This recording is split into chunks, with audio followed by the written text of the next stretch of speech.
1 hour yoga చేసిన తర్వాత రాగిజావ తాగడానికైతే అందరం కలిసి వెళ్ళిపోయామండి. రాగిజావ అయితే ఎంత కలర్ఫుల్గా ఉందో అంత టేస్ట్గా ఉంది.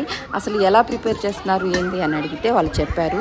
రాగిజావనంట ముందు రోజు ఒక ముగ్గురికి నలుగురికి కావాలి అనుకుంటే ముందు రోజే మనము అంటే ముందు రోజు నైటు ఒక 2 స్పూన్లు రాగి పిండిని నీళ్ళల్లో కలిపి అంటే దోశ బ్యాటర్ కలిపినట్టు కలుపుకొని అట్లా మూత పెట్టేసి ఉంచుకొనేసి పక్క రోజు ఉదయాన్నే మనము హాట్ వాటర్ ఒక 2 గ్లాసుల హాట్ వాటర్ పోసేసి 3 గ్లాసుల హాట్ వాటర్ పోసేసి బాగా మరిగిన తర్వాత మనం ఏదైతే కలిపి పెట్టుకున్న మిశ్రమం ఉంటుందో ఆ మిశ్రమం కూడా కలిపి పోసేసి ఉడికించి ఒక 5 మినిట్స్ ఉడికిన తర్వాత దించేసుకోవడమే అండి.